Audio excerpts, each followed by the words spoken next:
Hi everyone, today we're going to take a break from all the Springfest stuff and talk about a premium deck that I've actually really wanted to talk about for some time now, and that is what me and my friends like to call boring Bermuda. Now, some people have referred to this as the pure build, but let's be honest, Bermuda is pretty much the least clan ever.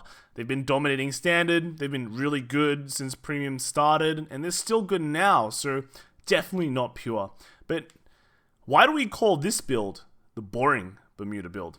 Well, when we think about premium, we think of a format that is full of infinite attacks, infinite power, infinite everything, unblockable attacks, yada yada yada.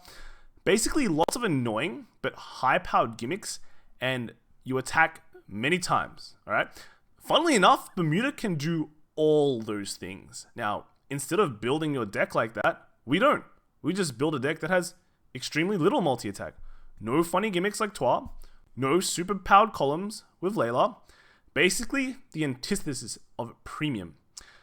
Essentially, since you're running nothing that is supposed to make a deck in premium interesting, it's just a boring deck.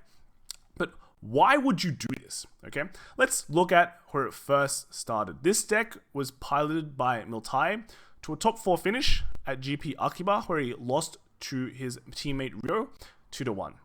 After that, the deck has gone on to top other events across Japan because it surprisingly has a good matchup against a lot of the decks in the field. Right now, it is the best defensive deck in premium and probably the only defensive deck in premium. So let's take a look at the deck and we'll talk about it. So I've popped up Miltai's original build. Now, a lot of other builds that have popped up pretty much run exactly the same cards because the core of this deck kind of just builds itself. Since we're taking advantage of Bermuda's defensive capabilities, we automatically have to put in 6 Aqua and 4 Sandy. As Anj is one of the best grade 3s ever created that will allow us to recycle cards, tutor cards, plus we run 4 Anj. Then we run 4 Mine because that is the core engine of the deck, and we're also running 3 Spiana to make our engine free and recycle cards back. Those 21 cards are the absolute core cards of this deck, but it doesn't stop there. You might as well run 4 Lieselot because it is the freest card ever printed. It gets you early aggression if you want it and solves soul problems later on. You also need another grade 3, and Lucille is kind of an auto pick for this because the Shushu name is going to come in very handy on tier returns, and the power gain will make sure that your columns aren't just hitting like a wet noodle. All right. Now, you basically have 5 grade 1 slots left to fill. Your weakness with this deck is getting multi-attacked or dark irregulars, so you might as well run some Hollandese, and then the Aurora will allow you to draw into pieces when you get it early, but also dump grade 3s if you want to do a Spiana early as well, and it's a 10k card, alright? So the deck pretty much just built itself. Every trigger apart from Crook is V, and you're running 11 crit, 1 stand, 4 heal. So very juicy, very critty. You'll just randomly win some games. Your starting Vanguard is the V starter, but I've actually seen someone run Weddle just for the extra bounce. For your G zone, you're running a playset of Ellie because she is the best defensive G Guardian ever printed. Notice a trend here? So many best cards in Bermuda. It's as if the letter B in Bermuda stands for best. It could also mean bounce or boring. 3 words. Half-Life 3 confirmed.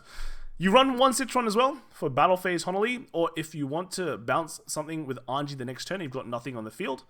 You run 3 Tiro because that is your main finisher, and Olivia is also your backup finisher as well because it bounces and plays out a Mine and a Spiana. Yeah. You're gonna be doing that a lot, alright? Seabreeze because you need it in this format, and Shani because you want to go fishing for your engine, which is Mine and Spiana.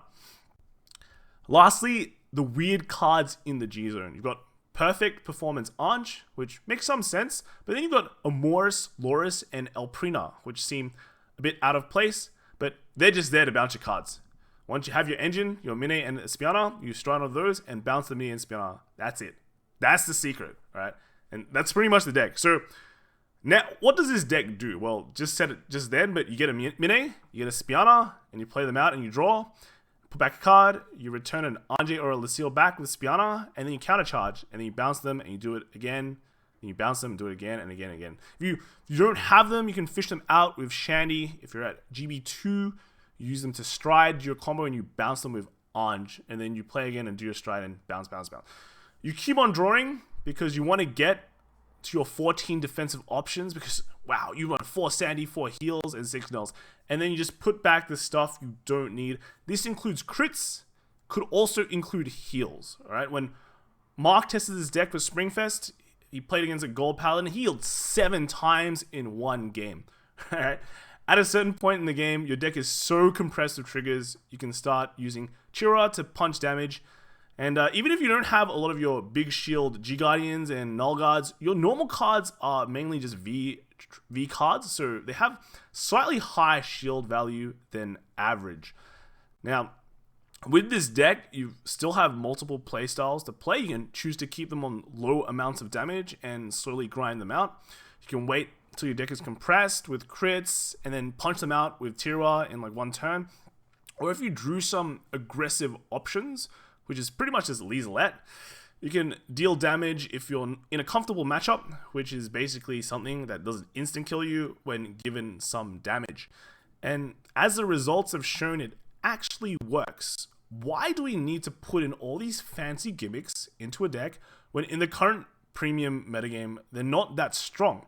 Most players are now switched on enough that when they see Shizuku as your starter, they're just going to damage deny you and not allow you to do your combo.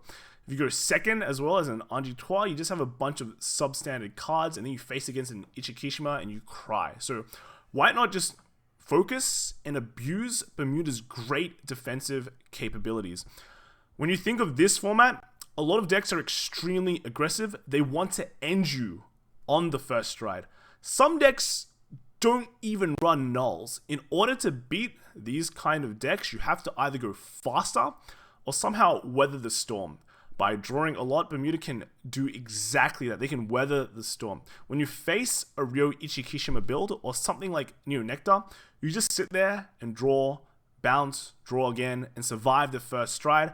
After that, they're going to start running out of steam, and then your Tiras can start robbing their hand of cards and they'll just eventually die. Against DI, the same philosophy applies. The Legion Dark Irregular is way easier to survive against. The Darkness DI one that you saw at GP Archiba might actually give you a problem because their kill turn is way more lethal when they set up their bottom deck combos with stands. And you're just a more passive Bermuda deck, so you don't have many aggressive options early on. But that's when you try and fish out your Honolly and play it out, and that's that, and hope they have no way to get rid of it. After they do their first stride combo then, if they went Master of the 5th Element, they're pretty much dead because they just don't have enough cards in their hand to guard. Against Golds, you can drop a Honolly and slowly grind them out. Since Golds have also gone Excel 2, their power level is slightly weaker and they draw more, so you could even deck them out. Luard is probably one of the more annoying matchups with this deck because they can repeatedly get their nulls back into their hand. They also don't really deck out, but you also don't deck out because you have Mine.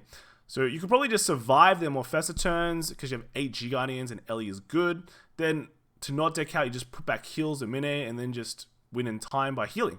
So your only real bad matchup is against an Ichi-Tom deck, but several players have actually taken out Tom to favor a more aggressive early game. So if you saw Ryo's build, that is exactly what he did, and quite a lot of people did copy that deck. So when you play against an OTT with this more passive deck, it's not always just an auto lose. So I guess the other decks like Delete a Messiah could be a bit bad if they ever got to Integral, but in the current metagame, who plays Delete a Messiah? Come on, right? Like, I don't see it ever getting to Integral in any matchup. And honestly, when you're against Integral, well, I mean, Link Joker or Delete a Messiah, you can just pop down your hand and rush them, and they can lock you, but look, you're on. You just bounce your stuff and rush them again, right? So I guess another matchup that might be out now is Anji, Melody, Harmony, Standard Plus. I do think Standard Plus has the advantage against this deck because it multi-attacks, and Anji is great at bouncing back Honolys. And then with this deck, you can only battle phase Honolly once because you only run one Citron, so you'll just eventually die to the multi-attacks.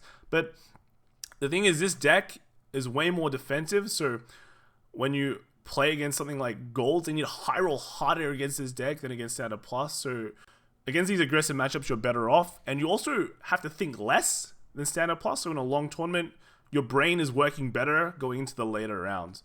So that pretty much all about wraps up one of the more interesting, fun, and boring decks that I've seen in Premium.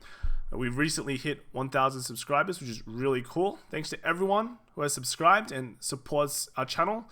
We will endeavor to make more content for you guys. Not sure if we're supposed to do something special like an AMA or something like that, but we'll get back to you about that. All right, so yeah, don't underestimate this deck. It's boring, but it's really cool, and we'll see you in the next video. Bye.